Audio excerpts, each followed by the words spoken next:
جب آقا کا حشر میں بھی ہمیں کچھ سہارا مل گیا تو ہمارا بیڑا پار ہو جائے گا. اور پھر آخر میں کیا کہتے ہیں کہ ہمارا جو نیکیوں کا پلہ ہے وہ خالی اس میں کچھ ہے نہیں، لیکن اس کے باوجود بھی بھاری ہو جائے گا. اس کے باوجود بھی کیا ہوگا؟ بھاری ہو جائے گا. کیسے بھاری ہوگا؟ کیا کہتے ہیں شاعر؟ سبحان اللہ. کہا ارے کیوں نہ پلہ تیرے اعمال کا بھاری ہو نصیب، ارے کیوں نہ پلہ تیرے اعمال کا بھاری ہو نصیب. ارے اب تو میزان پہ سرکار بھی آئے ہوئے ہیں. میزان کیا ہے؟ میزان ترازو جس پر نیکیاں تولی جائیں گی. تو کچھ بھی نہیں لیکن بھاری ہو جائے گا. کیسے ہوگا بھاری؟ کہتے ہیں کیوں نہ پلہ تیرے اعمال کا بھاری ہو نصیب، اب تو میزان پہ سرکار بھی آئے ہوئے ہیں. لو مدینے کی تجلی سے لگائے ہوئے ہیں، جن کو ہم مطلع انوار بنائے ہوئے ہیں. ہم لوگ آقا صلی اللہ علیہ وسلم کا جو میلاد مناتے ہیں، آقا صلی اللہ علیہ وسلم کی ولادت کے دن جو جلوس نکالتے ہیں، ذرا سنیے. کیا میلاد منانا ناجائز ہے؟ کیا میلاد منانا بدعت ہے؟ کیا میلاد؟ اب آپ اس کے اندر گہرائی دیکھیے. صرف اتنا کہا جاتا ہے کہ بدعت ہے. اب یہ کوئی نہیں بتاتا کہ بدعت کی کتنی قسمیں ہیں. یہ کوئی نہیں بتاتا کہ یہ کون سی بدعت ہے. کیا صرف بدعت ایک ہی چیز ہے یا بدعت کی کوئی اور قسم بھی ہے؟ یاد رکھ لیجیے بدعت کی دو قسمیں ہیں. بدعت کی کتنی قسمیں ہیں؟ دو قسمیں ہیں. ایک بدعت سیئہ اور ایک بدعت حسنہ. یوں سمجھیے ایک اچھی بدعت ہے اور ایک بری بدعت ہے. جو اچھی بدعت ہے، اب بدعت کس کو کہتے ہیں؟ وہ کام جو آقا صلی اللہ علیہ وسلم کے زمانے میں نہیں تھا اور بعد میں ایجاد ہوا. آقا کے دور میں نہیں تھا، بعد میں ہوا تو وہ بدعت ہو گیا. اب وہ بدعت دو طرح کی ہے، اچھی بھی بدعت ہے اور بری بدعت بھی ہے. اب آپ کو یہ سمجھنا ہوگا کہ اگر ساری بدعتیں حرام ہیں تو پھر اچھی بدعت کدھر جائے گی؟ اگر ساری بدعتیں حرام ہیں تو پھر مجھے بتائیے جو یہ کہا جاتا ہے کہ ہر بدعت گمراہی ہے، اس سے مراد بدعت سیئہ ہے، بدعت حسنہ نہیں ہے. یاد رکھ لیجیے ہم قرآن پڑھتے ہیں، ہم لوگ مساجد میں نماز پڑھتے ہیں، ہم لوگ جلسے کرتے ہیں، ہم لوگ احادیث کی کتابیں پڑھتے ہیں، ہم لوگ تراویح کی نماز جماعت کے ساتھ ادا کرتے ہیں.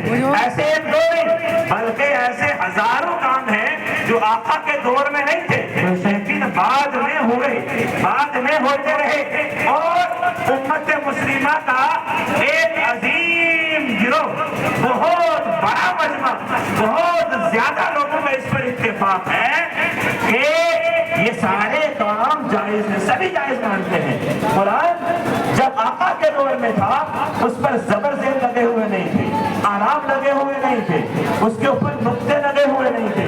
قرآن ایک جگہ جمع بھی نہیں تھا. تو یہ بھی آقا کے دور کے بعد ہوا. آقا کے زمانہ ظاہری کے بعد میں اس کو ایک جگہ جمع کیا گیا، آرام لگائے گئے، لیکن سارے لوگ اسے جائز مانتے ہیں، جائز تسلیم کرتے ہیں. کتابیں پڑھتے ہیں احادیث کی. آقا کے زمانے میں حدیث کی کتابیں نہیں تھی، آقا کے بعد میں وہ کتابیں وجود میں آئی. تو ساری حدیث کی کتابیں بھی کیا ہے؟ صحیح ہے، انہیں مانتے ہیں اور وہ بدعت ہے. اگر آپ کو ساری چیزیں بدعت ہے، ہر بدعت گمراہی ہے، تو پھر قرآن کیسے پڑھ رہے ہو؟ پھر کتاب قرآن کا یہ جو مجموعہ آج ہماری نظر کے سامنے ہے اسے کیا سمجھتے ہو؟ یا پھر حدیث کی جو کتب ہے انہیں کیا کہو گے؟ یا تم جو جلسے کرتے ہو انہیں کیا کہو گے؟ یا تم جو اس کے علاوہ اور معاملات کرتے ہو اسے کیا کہو گے؟ ان کا کہنا یہ ہوگا کہ یہ ساری چیزیں جائز ہیں اور جو تم کرتے ہو ناجائز ہے. اب یہ طریقہ اور یہ قاعدہ کہاں لکھا ہے وہ بتا دیجئے کہ فلاں کتاب میں لکھا ہے کہ جو اہل سنت والجماعت کے بریلوی مسلک کے لوگ کریں وہ ناجائز ہے اور اس کے علاوہ جو لوگ کریں وہ جائز ہے. ایسا تو کہیں نہیں لکھا، بلکہ ان کا کہنا بھی یہ ہے کہ آقا کے دور کے بعد میں ان سب چیزوں کی ایجاد ہوئی اور یہ ساری جائز ہے، اس لیے کہ یہ ساری بدعتیں اچھی بدعت ہیں اور جو بدعت قرآن و سنت سے نہیں ٹکراتی اس کو برا نہیں کہا جائے گا. جو بدعت قرآن و سنت سے نہیں ٹکراتی اسے برا نہیں کہا جائے گا، جو قرآن و سنت سے ٹکراتی ہے اسے برا کہا جائے گا۔ تو مطلب یہ ہوا جو اچھے کام ہے جسے حضور کی امت کا ایک بہت بڑا گروہ اچھا سمجھتی ہے وہ اچھا ہی ہے، اور جلوس محمدی پوری دنیا کے لوگ مناتے ہیں، چند لوگ ایسے ہیں جو جلوس نہیں نکالتے، باقی سارے کے سارے نکالتے ہیں۔ تو جب ایک بڑا گروہ اسے اچھا سمجھتا ہے، جائز سمجھتا ہے، جلوس نکالتا ہے، تو یہ جائز ہے، یہ بدعت اور حرام نہیں ہے۔ وہ بھی تو جو حرام ہے وہ کام وہ والے ہوتے ہیں جو قرآن و سنت سے